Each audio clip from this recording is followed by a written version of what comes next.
Welcome to Good Morning Outdoors, your one-stop shop for the latest news, noteworthy trends, and thought-provoking discussions across the outdoor hospitality industry. From campgrounds and RV parks to glamping, outdoor resorts, adventure travel, and ecotourism, we'll be discussing all things outdoor travel and hospitality, so join us on Good Morning Outdoors every Thursday, wherever you get your podcasts.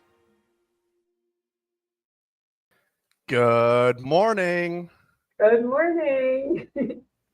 Welcome back to another week of Good Morning Outdoors. For people who are tuning in live and seeing us today, you may notice a new co-host. Matt is gone this week. He is at a conference, jealous with some amazing folks in the industry, a little bit of a more exclusive event, so to speak. And we're super excited to get him back next Thursday to talk about all of the great things that happened. But today, we have an incredible special guest joining us, somebody that I have known for a while now, really since almost my start in this industry. Christine Taylor is joining us today. Chrissy, thank you so much for being here. Absolutely. I don't look like Matt. You think they noticed? Maybe just slightly different. Just a little. Yeah, Alex and I have known each other for a while. I've been in this industry for a while, and I was, I guess, almost born in it. My parents bought their first campground when I was 9. That one was part of the Yogi franchise, so that was my very first job, was dressing up as Yogi Bear. Excellent. One of mine too. It's like a lot of people I know got rite of passage. I assume you did better than me because I got paid in rolls of quarters that I put in their arcade. So I'm assuming it was a little bit better for you. And my parents owned several campgrounds. And then we get to present day. And I went to law school, and I decided I wanted to be an attorney that focused on this. And I also, because I, definitely have so much free time, owned a campground with my mother in New York as well. That's part of the KOA franchise. Yeah, I was going to say you and your mom, who's a real estate agent in the industry, one of the most well-known. You guys both kind of cover both avenues from law to real estate, which two very important sides of the transaction in outdoor hospitality. You bought into the campground, and as you said, your mom's owned several, and then more recently, you actually ended up changing law firms in the industry as well. So a lot of big moves happening. Do you just want to tell us a little bit about Goldberg Segalla, where you ended up recently? So I left a regional law firm and I went to a national law firm. So we have about 500 attorneys now throughout the United States, and that was. That was frankly the main motivator for me moving, is I wanted to be able to help current clients in more of their locations and other people who approached me in states that I wasn't admitted in. Myself personally, I'm admitted in 5 states. That's a lot of continuing legal education. So I didn't want to have to do more of those. So I'm lucky now to have joined what was a hospitality practice that was pretty large anyway. But now I get to specialize in my little sliver of the outdoor hospitality piece. Love that. Yeah, absolutely. And before we dive into today's news, which a lot of these stories I'm super excited to get your take on, a lot of them are focused on areas where, or companies that well, from KOA to data covering the industry. You're somebody who likes the nitty-gritty details like me. So I think this is going to be a great one. But before we jump in, for anybody tuning in live, let us know where you're coming from. If you have any comments, we do kind of have our resident lawyer in today, guest hosting. So if you have legal questions or things you're curious about, please let us know and drop a comment, and we'll be sure to answer them live on the broadcast. But the first story we're going to cover today comes courtesy in Woodall's, but it is covering the 2025 North American KOA report. This is something that has been released for years and years and years now. I don't even know when the first date they released this was, but this has really become a staple when it comes to talking about data in the industry. And there's some really great insights in this. I think kind of looking from COVID era moving forward, and really what's changing as far as the camping trends go. So Campgrounds of America put out this report and really talking about camping preferences by households, and really trying to understand all of these new influx of campers that came in during the COVID-19 pandemic.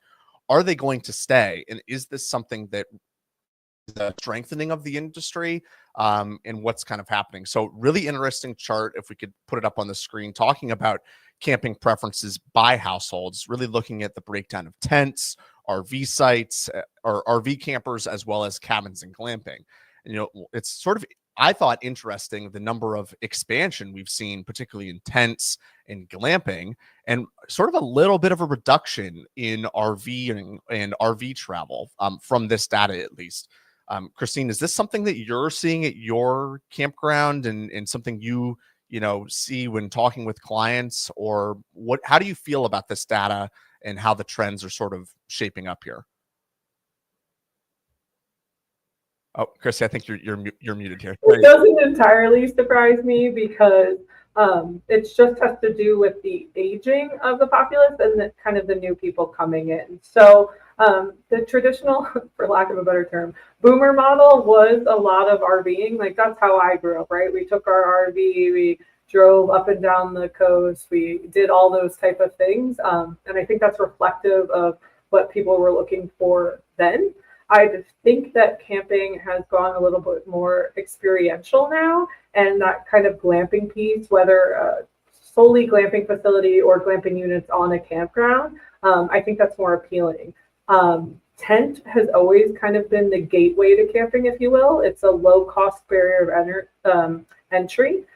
So it doesn't surprise me that there's even growth in tents, because I find as more people wanted to test out camping, it was a good way to do that. I also find that millennials and some Gen Z, they're very into the getting back to nature type of piece of it. And I think that's kind of reflective of that too. Like, van life became a really big thing that was like unheard of when I was a child. So I think that that's kind of reflective of that trend as well. And let's be honest, RVs are very expensive. Right. They're very expensive. Like, if you get one of the super high end ones, they cost as much as a small house in parts of these countries. So that doesn't surprise me overall. And I think that in 2020, a lot of people bought campers. And if you look even on Facebook Marketplace now and you want to buy a used camper, there's like hundreds of them. So I don't think we're getting as many new RVers in as we had. We had a big old bump, and now people are kind of shifting again. Really great insights. I definitely can really relate to the experiential side of things as somebody myself. There's that like nostalgia feel with tent camping. I would be more for an RV or something like that for the same reasons you talked about. You combine it with things like fishing and hiking and all kinds of outdoor activities and amenities, and it makes a really unique experience for people to really do that. But what I also found interesting was, with the rise of glamping that we see kind of through there, people do have some disposable income. But as you said, they're just not willing to put it all into another house or a second mortgage into an RV and have to do the maintenance and figure out, well, where am I going to store this? And if I only take it out a couple of trips a year, is it really worth it for me to have an RV? And I think we've seen RV rental services pop up, RV Share and Cruise America, and all of those types of places have become more prevalent through those rental programs. But then also glamping, where people say, or a couple of $100 a night to come in and spend on a really incredible weekend, instead of having the RV for the whole year and not knowing what to do with it. Well, it's a different appeal, right? Like, your camper isn't necessarily your every weekend camper. They're more like the I want a hotel in nature camper. So I think you're appealing to a different group. I think that what this really should do is that the people who are late to market right now, so maybe some of those mom and pop campground owners who have been a bit resistant to glamping, it really should signal for them that any campground now should probably have one or two glamping type units. It's money that's there, and they should go for it.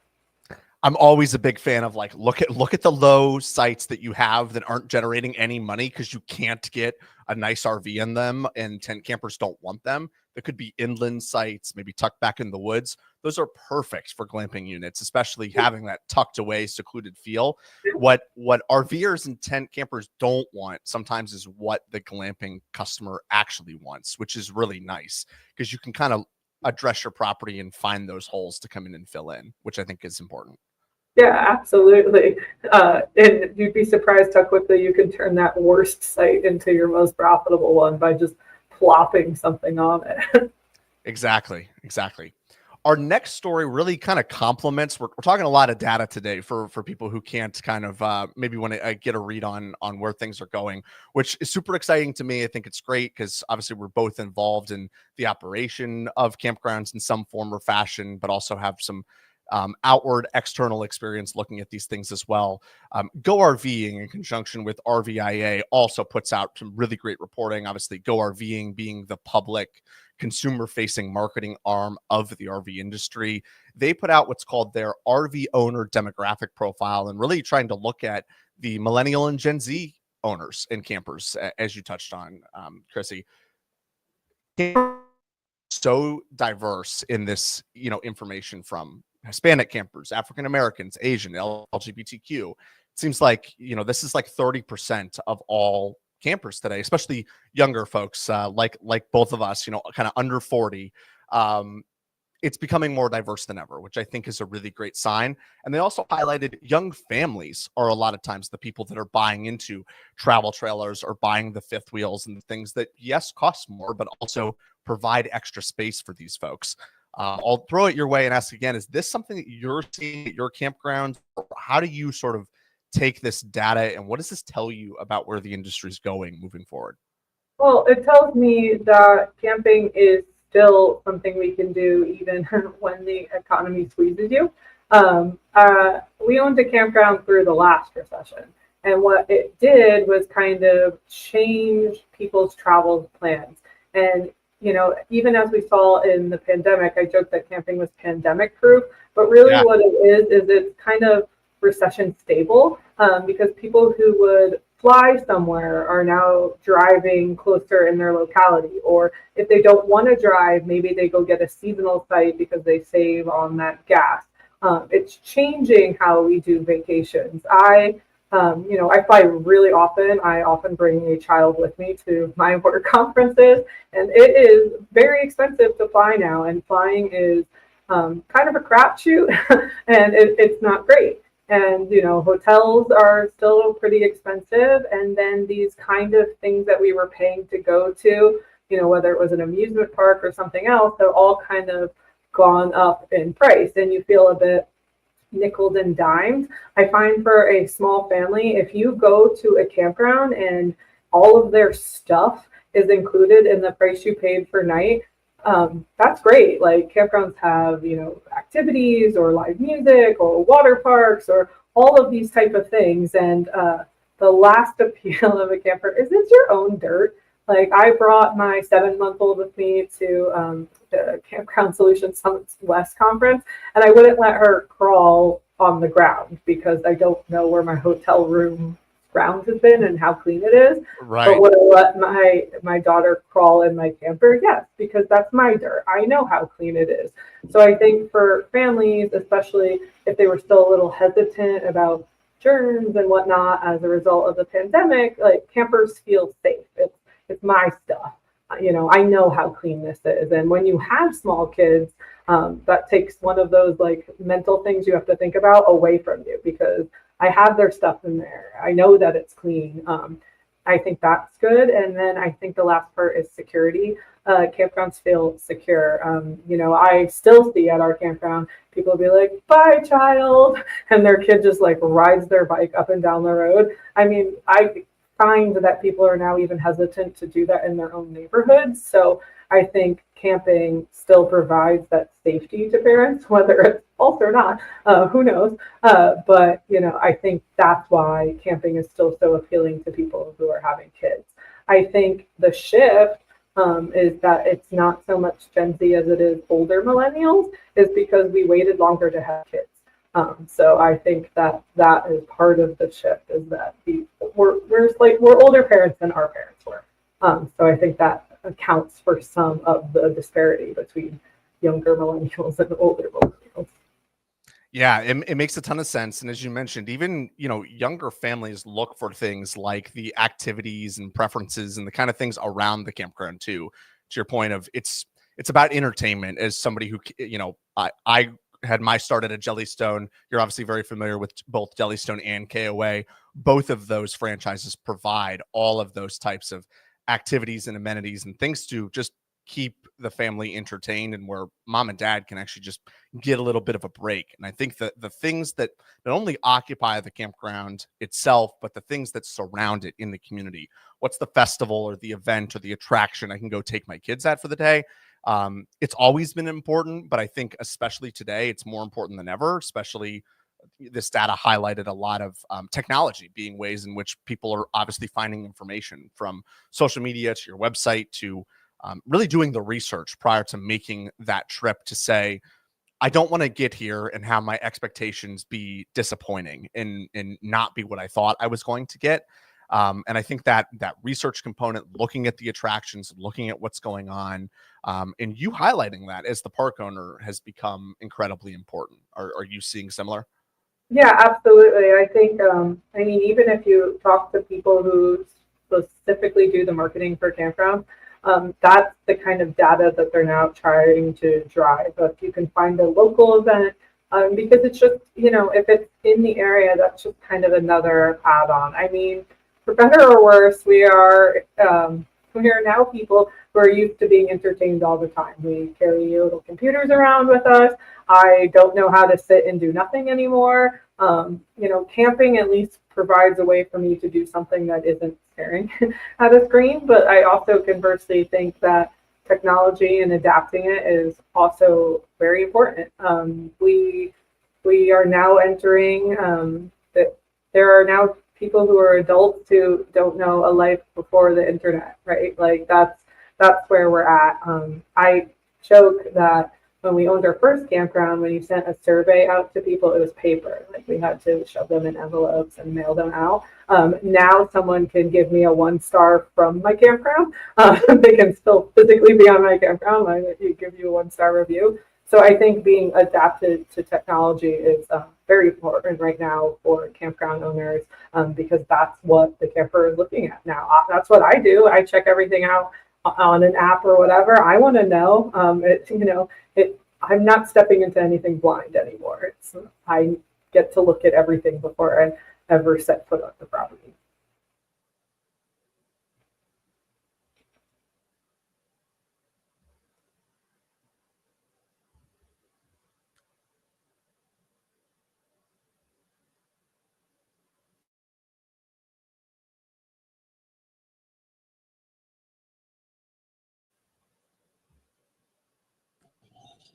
Hey, sorry about that. Oh, I think I had okay. some technical difficulties, guys. All right, so yeah, I heard your answer, Chrissy. We'll transition to the next story here, talking about on the KOA side as well. We've hit on glamping a little bit so far in this episode. We're going to touch a little bit about the Terramor Outdoor Resort, which is obviously a KOA-owned glamping brand. There was a story that recently came out with Landscape Architecture magazine, just talking about the construction of this. And obviously, neither one of us are architects to really get into that side of it. But I thought that especially bringing you on, and you deal a lot with glamping operators as well, in addition to campground folks. And obviously, you are a KOA franchisee as well. Tell me a little bit about, just for starters, give people some background on, maybe why KOA did this, or how they got into this glamping side of the business, and how you've really been incorporating glamping into your own property. I think that is kind of a unique discussion as we look at all of the data we just covered with younger travelers and being more connected to technology, people kind of transitioning maybe a little bit out of RVing and diversifying a little bit into tent camping and glamping. How do you see Terramor kind of fitting into the landscape, and how have you begun to kind of incorporate glamping into your own property? Yeah, I mean, wow, that's a lot of those are some heavy questions. Yeah, I know, right? I'm heavy hitting when we get a guest host. We gotta drive it in hard.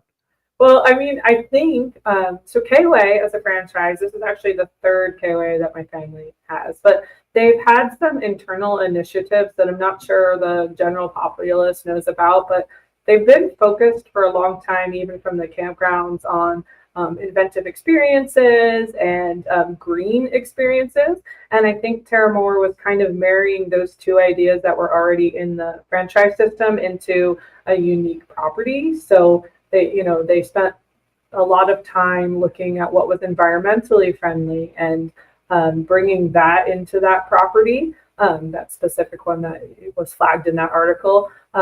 And they already had kind of glamping units that, depending on what level franchise you are, journey, holiday, or resort, there actually is a requirement to have so many types of rental units. So that's always been a kind of a piece of their puzzle. So I think this was, hey, what if we just focused on those two aspects that we were doing a little bit at campgrounds and made it into this bigger thing? And I find that glamping kind of goes one or two ways right now. It either goes super nature, like we're going to plop it in, you're going to feel like you're alone in nature, all by yourself, get back to the woods. That's like the one avenue. Or it's the, hey, we're super high tech and we're just like a hotel that also happens to let you have campfires outside. So we're going to really focus on the tech thing. What I love about like outdoor hospitality as an umbrella is that I say that your property can kind of be whatever you want it to be. And I think that is kind of demonstrative of that. So for example, in mine, we're kind of riding the line. So we have full park Wi-Fi because people, travel and work all the time. I travel and work all the time. And then we also we haven't filled every green space with a campsite. We've kept separation. We've kept trees, even though branches come down in the rain, because we want that nature piece. So we're slow growing and intentionally growing our rental and glamping side. The campground that we had a lot of the traditional rental, like renting a travel trailer or things like that.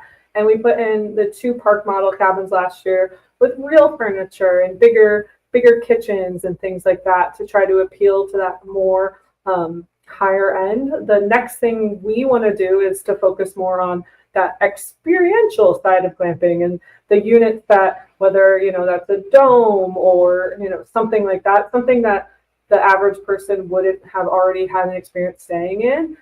We are trying to move away more from the traditional cabin on our property, only because I think it's been done.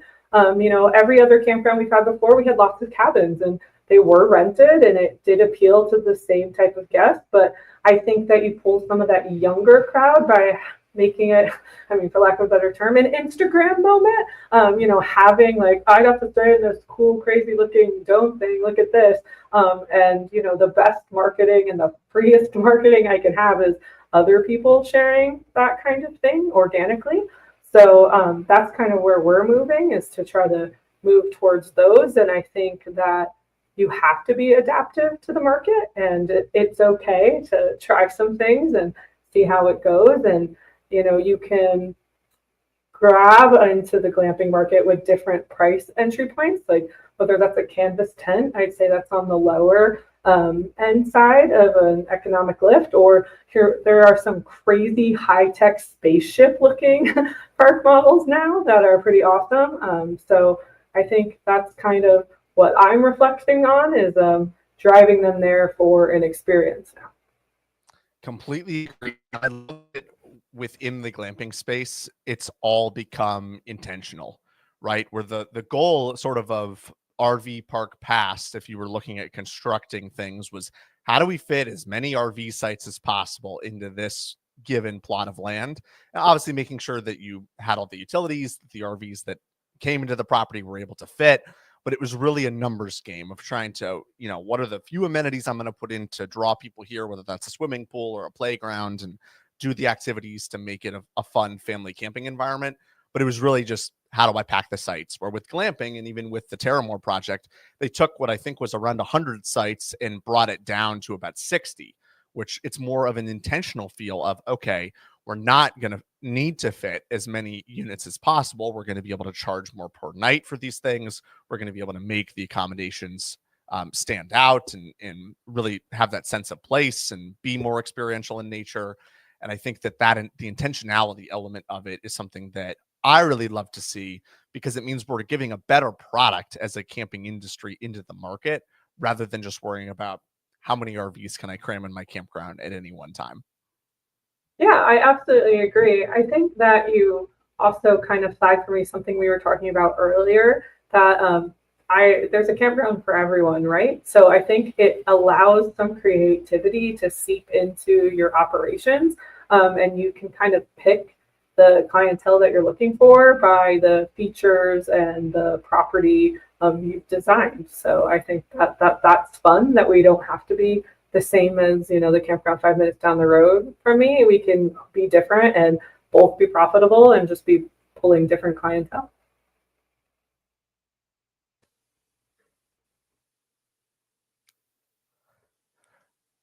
Sorry about that, guys. So I'm clearly having some technical difficulties today on my end of the stream. It's all of a sudden when Matt goes away, it's like everything just falls apart.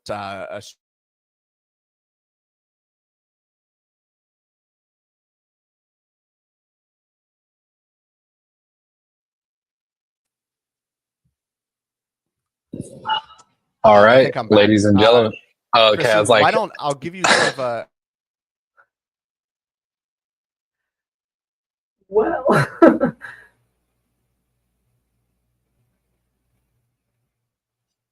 while we're figuring that out, we're gonna have Alex for all the listeners. This is Will Slickers, your back end producer. Alex, are you back? We good? I hope so. Like I said, when Matt leaves, the streaming just falls apart on us. It's like he's the anchor, I guess, for the show. Yeah, different locations, different setups. It's all good. But I'm in the background, so if you guys need help, I'll pop in. But yeah, back Awesome. at it. Back Thanks, to the Will. Thanks, Will. All right, Chrissy, I'm going to give you a chance as we start to wrap up here to talk about your NCA presentation called Things You Should Ask Your Attorney. Now, for folks who don't know, that's the Northeast Campground Association Conference. This was, a couple of months ago now? I feel like this could have been like yesterday or 6 months ago. It's hard to keep all the dates straight. month ago. It wasn't that long ago. All right. That's fair. Every day feels like a week, and every week feels like a month at this point. Why don't you just kind of give us obviously we don't have time to do the full rundown of that presentation, but give us the high points for folks who are involved in this space, who maybe they have an attorney that's not you, or maybe they have legal issues that come up. What are some things that people should sort of be mindful of? And what was it that you talked about at this conference? Yeah, absolutely. So you're right. I can talk forever, and this would be another 2 hours all on the phone. Right. So let me try to do the greatest hits for you. So the number one thing that I talk about nearly everywhere I go is employment law and employees. This is because of a reflection of the economy. When the economy gets stressed, then former employees think you have lots of money, and they suddenly have all of these problems that never existed before. And it's something to keep an eye on. Campgrounds were specifically notoriously bad at doing employment things correctly. And it is still a transition to figuring out what do you mean I really have to pay them for that work? What do you mean I really have to do this? My two favorite hot button issues for that are volunteers for for-profit businesses are federally illegal. If you are making money and you are a for-profit business, you are not allowed to have volunteers ever, no exception. So, that one tends to be pretty upsetting for people. And then the other one is just because I pay somebody a salary doesn't necessarily mean they're exempt from overtime. There are specific duties and specific salary thresholds we have to be meeting for people to be exempt from overtime. And then I guess the last one is work campers, the traditional bartering move. No bueno, because if they're not reporting their site as income, they are essentially a volunteer, which I just told you is illegal. The other thing that happens, and not to mention the liability protections too when it comes to work campers. I think I've heard it a million times too. The general feeling of like, look, if any employee is working, just pay them for the work. That's the simplest way to avoid all of that. You get them on the books. Yeah. It's the easiest way, because if you get turned into a Department of Labor later, you're paying what you should have paid them. You're paying fines and penalties, and in some cases, there's even criminal charges. And I always joke that if I'm going to go to jail, it should not be for mispaying an employee. So that's that shtick. The other thing that inevitably is going nowhere is injuries. So whether that's your employee getting injured or your guest getting injured, we should be having rules and policies for all of that. You should be asking your attorney about what you can do up front to kind of help lessen the impact of those type of lawsuits. That's kind of the important piece there. And then just my like fun, important fact in personal injury is the person who goes and investigates the injury should be a person who is trained on how to speak to the injured guest. Because we can't say, I'm sorry. I have a resting smile face and my natural reaction is to tell people I'm sorry all the time. But I'm sorry can be used as a statement against your interest. So you don't ever want to apologize for something happening to somebody because they could turn around and use that against you in court, which is not fun. So that's that fun tidbit. What was the other things? Oh, guest removal. Guests are great until they're not. And you should have thought about how we will remove them. I joke, my husband probably doesn't love this, but I say it's like a marriage. I want to know that I still have the availability to get divorced if necessary. So that's what guest removal is like. So that could be paperwork up front. That could be knowing what state law applies to you to help you remove people. All of that is very specific and very important. And then I think the last thing, go ahead. I was going to say, Chrissy, correct me if I'm wrong too, with guest removal, we typically in the camping and outdoor hospitality space want to avoid the term of tenants, right? Probably in all circumstances. Again, yeah, you tell me if I'm wrong, but for the most part, you're great. A lot of seasonal operations or even long-term operations, parks who operate all year round, most of the time, these are not folks who are living there, or we should be trying to prevent them from establishing residency. Yeah, right. So they should be what we call a licensee, and this works in most states. Asterisks. There are some states that have specific statutes that are like, when so-and-so has been on your property for X amount of days, they're this, and X amount of days, they're this. California is one of those. So you need this blanket language is not helpful in California, where you have a statute that counters it. But generally, they're merely a licensee. So why you want them to be a licensee is licenses are revocable at will. So what that means is that if I revoke your permission to be here, I revoke your license, then you suddenly become a trespasser. And then everybody kind of knows what to do with trespassers. You can remove them. So that tends to be a good framework to use. Licenses are used for all sorts of things. When you park in a parking garage, you have a license to that parking space. When you go to a ski resort, they're licensing you the ability to use the hill at that time. So we were in an industry that wasn't utilizing that as much as we could. So that's been my push. So I say you want to look more like a hotel and less like a mobile home park. So like we don't want tenant language. We want to make sure they've put down an address for another place they live. We don't want to receive mail for anybody. We want to be as far from an apartment as possible and as close to a hotel as possible. So that's the kind of stuff that looking at your rules and policies and discussing them with an attorney or someone who knows better to make sure that we've set ourselves up correctly is a big piece of that one. And then my last super fun one is the American with Disabilities Act. Yes.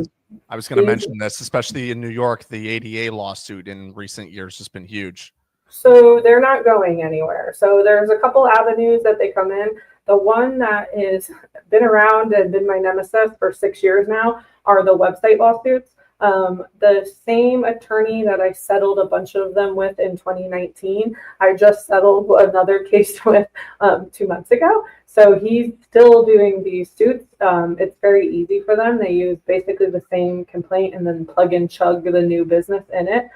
So I always say to people, if your website developer has no idea what you're talking about when you talk about these website lawsuits, not a great web developer. They should at least be informed about what this is. But the facilities issue is actually going to crank up, I think. So, we in the industry kind of knew already that we should have either had a pool chair or a zero entry pool.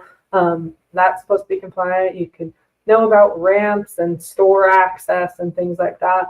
But technically, there's a whole slew of things we should be doing. When we have rental units, you should have one that's ADA compliant. Like a hotel has so many percentage of rooms that are ADA compliant. You have to have a percentage of your rental units that are. Your campsites, technically, if you're new building campsites, a certain portion of them needs to be ADA compliant, which means the hard packed surface that a wheelchair could navigate around. If you have mini golf, 18 holes, 9 of them have to be ADA compliant. And I don't have a single client or know a single campground that is 100% ADA compliant right now. I just don't. But I just think that this is something that's probably going to get flagged more because there's no exception for us. People will use the term grandfathering in a lot, but there in most things there's no such thing as grandfathering in, and that's not a thing. People would also talk about having ADA plans. That was a defense. That doesn't really work either, because the crux of it is your defense was that it's like not feasible, whether economically or structurally. So I say like a brownstone in New York City, there's a lot of them that don't have elevators or ramps to them because that's just not feasible. But if I completely gutted that brownstone and started from scratch, they'd be expecting me to put an elevator in it.